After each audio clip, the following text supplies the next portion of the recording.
This is the second practice PowerPoint in preparation for your PSSA poetry, and this has a practice worksheet that goes with it that you should have already downloaded from Blended Schools. So we start out with a little poem on the front. A bell is no bell till you ring it. A song is no song till you sing it. And love in your heart wasn't put there to stay. Love isn't love till you give it away. Just a little excerpt to get you thinking about poetry. All right, our first big poem for today is called The Eagle by Alfred Lord Tennyson. Let's try that again. He clasps the crag with crooked hands, close to the sun in lonely lands, ringed with the azure world he stands. The wrinkled sea beneath him crawls, he watches from his mountain walls, and like a thunderbolt he falls. First of all, think about what you learned in the previous PowerPoint. Is this poem best described as descriptive, lyric, or narrative? Don't forget that there may be more than one answer, but the proof is in the quality of your warrants or explanation. Please take a moment to label the rhyme scheme of the poem. And don't forget, we always start with A. And then annotate any of the following that you will find. And you will find all of these, or you should find them all in the poem. Personification, alliteration, a simile, imagery, and hyperbole. And then it's time to think about what Tennyson's theme might be. The next poem is called, is From Where the Sidewalk Ends, and it is called Sarah Cynthia Sylvia Stout Would Not Take the Garbage Out. Now, if you're on the actual PowerPoint, you should be able to click the video link here and listen to it on YouTube. One of them was very long and had a video. I'm sorry, one of them was only a minute and only had part of the poem, but this one should be the entire poem. There just isn't much visually to look at. You want to think about this poem too. Is it descriptive? Is it narrative? Or is it lyric? And how do you know? And you don't have to find every poetic device available, but you ought to find, 5 or 6 of them at least, so that you can discuss them with, some confidence. And think too about, why did Shel Silverstein write this poem? Even though it seems like a silly poem on the surface, there actually is a pretty significant theme that's attached to it.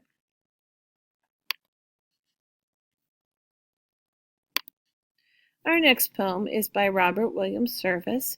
It is called Your Poem. My poem may be yours indeed in melody and tone, if in its rhythm you can read a music of your own. If in its pale woof you can weave your lovelier design, 'twill make my lyric, I believe, more yours than mine. I'm but a prompter at the best, crude cues are all I give. In simple stanzas I suggest, 'tis you who make them live. My bit of rhyme is but a frame, and if my lines you quote, I think, although they bear my name, 'tis you who wrote. Yours is the beauty that you see in any words I sing, the magic and the melody, 'tis you, dear friend, who bring. Yea, by the glory and the gleam, the loveliness that lures your thought to starry heights of dream, the poem's yours. So again, as we've been doing with these, think about whether or not the poem is descriptive, lyric, or narrative, and of course how you know. Mark the rhyme scheme, even if not through the entire poem, mark it through at least the first part so that you can get an idea of how that's working. And then look for some alliteration in the poem. You might find some other literary devices there as well, and you ought to go ahead and mark those so that we can discuss them together.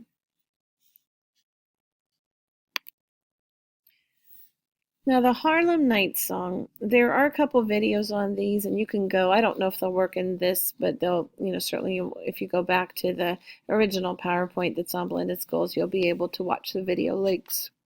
But I'll just go ahead and read the poem. Come, let us roam the night together, singing, I love you. Across the Harlem rooftops, moon is shining, night sky is blue, stars are great drops of golden dew. Down the street a band is playing, I love you. Let us roam the night together, singing. Now on this first video, you'll hear exactly what you just heard. On this one, the poem has been turned into a song. Lyrics have been added. It's a little bit different and it's longer. It's just a musical version. So again, let's think about this poem. Is it descriptive? Is it lyric? Or is it narrative? It's going to be descriptive if it has a lot of visual imagery and even other kinds of imagery too, but it's really going to be focusing on describing. If it's a narrative poem, it's going to tell a story, and it's going to have all the, or at least most of the pieces of the stories that we've read this year. So it'll have a plot chart, it'll have a climax, there'll be conflict, there'll be characters. If it's a lyric poem, the poem is going to focus on emotions or feelings and celebrating those feelings. Make your decision. Circle it on your PowerPoint if you've downloaded this in Notability. If not, don't worry about it. Find and label the metaphor. So you're going to find the metaphor in it. You're going to circle the refrain, and you're going to find any other pieces of literary device that you can. Finally, I'd like you to try to make a note on the side of what you think the theme of this poem might be. Actually, I think you have this on your note sheet, so that's really the other sheet that you should be working off of here. So if you're not on the split screen with this on one side and your note sheet on the other, then please stop and correct that. Okay, finally, for our last poem, last big poem together of the day, it's called Music is My Secret Friend. I couldn't find an author of this poem. Music blaring, chasing my sadness, rhythm and words become the hugs, offer comfort, offer love. Music caressing, filling the void, melodic sounds of soothing notes, offer relief, offer hope. Music playing, providing the canvas, brushstrokes of calming sounds, offer revival, offer reality. Music creating, inventing my reasons to survive and flourish and never look back. Music is my secret best friend. As you can see, our first job is to circle the imagery. So go back, reread the poem, and circle places where you see imagery. While you're doing that, you might also look for number 2, which is to find and label any examples of personification that you might find. Don't forget that personification is making something that is not human or not living and giving it human or living qualities. Number 3, an example of repetition is illustrated with which stanza? Is it lines 1, 2, and 8? Lines 1, 3, and 7? Lines 3, 6, and 9? Or lines 2, 4, and 6? Number 4, based on the poem, how does the author feel about music? Should it not be played loudly? Is it an escape from reality? Does it block creativity, or does it help relieve problems? And number 5, if the touch imagery refers to hugs and the sight imagery refers to brush strokes, then what is referred to for hearing imagery? No, you're not seeing anything. I'm seeing things. I fixed the typos. Sorry about that. So is it music creating, inventing my reasons? Melodic sounds of soothing notes, to survive and flourish and never look back? Or music caressing, filling the void? Okay, and now it's your turn.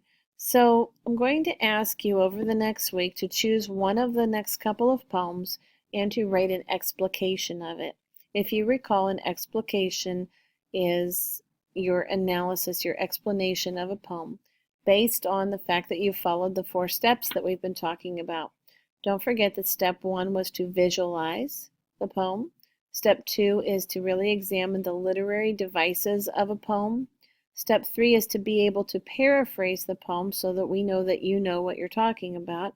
And step 4 is to really critically analyze the poem and to think about the poem's theme. So the first poem here is called Odysseus's Decision by Louise Gluck. And the second poem is called Annabel Lee. So I would ask that as you read the poems, you decide whether or not the poem is narrative, descriptive, or lyric, and why you think so, because you'll need to discuss this in your explication. You're going to show us some examples from the poem of some of the literary devices and discuss what they do for the poem. You'll be able to paraphrase the meaning of the poem, what's going on in the poem, and then give the so what. What does it all mean? Why is it relevant? Why is it important? What am I learning from this explication? So those are not going to necessarily go in that order. You can figure out how you want to arrange them. But I'll go ahead and read both poems for you, and then we'll finish up here. Odysseus's Decision. The great man turns his back on the island. Now he will not die in paradise, nor hear again the lutes of paradise among the olive trees, by the clear pools under the cypresses. Time begins now, in which he hears again that pulse which is the narrative sea, at dawn when its pull is strongest. What has brought us here will lead us away. Our ship sways in the tinted harbor water. Now the spell is ended. Give him back his life, sea that can only move forward. Now, if you're not sure who Odysseus is, this might not be the poem for you. Those of you who are familiar with mythology, I think, know who Odysseus is. If you've heard about the Odyssey and the Iliad, Odysseus is a featured character in that as well. And it's okay if you look up a little bit more information about Odysseus that will help you to interpret this poem. Now, your other choice is a poem by Edgar Allan Poe called Annabel Lee. It's a little bit longer, but who knows, you might find it different or simpler. We'll see. It was many and many a year ago, in a kingdom by the sea, that a maiden there lived whom you may know by the name of Annabel Lee.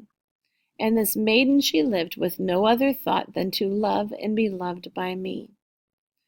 I was a child and she was a child in this kingdom by the sea, but we loved with a love that was more than love, I and my Annabel Lee, with a love that the winged seraphs of heaven coveted her and me.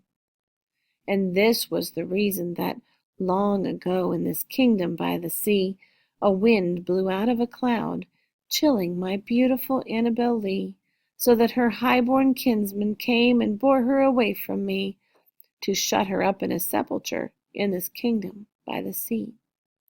The angels, not half so happy in heaven, went envying her and me. Yes, that was the reason, as all men know in this kingdom by the sea, that the wind came out of the cloud by night, chilling and killing my Annabel Lee. But our love, it was stronger by far than the love of those who were older than we, of many far wiser than we, and neither the angels in heaven above, nor the demons down under the sea, can ever dissever my soul from the soul of the beautiful Annabel Lee. For the moon never beams without bringing me dreams of the beautiful Annabel Lee, and the stars never rise but I feel the bright eyes of the beautiful Annabel Lee.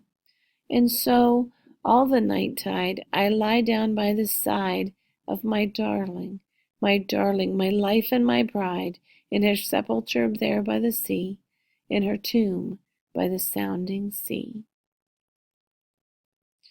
Okay, step number 1 for this poem is probably going to be to circle vocabulary words that you don't know and look them up. Secondly, you might want to see what imagery you find in the poem. Maybe you can circle it or mark it with a certain color highlight. Third, you're going to want to look for literary devices. See if you can find 2 or 3 that you might be able to discuss. You don't have to find every single one available in the poem, just the most important ones.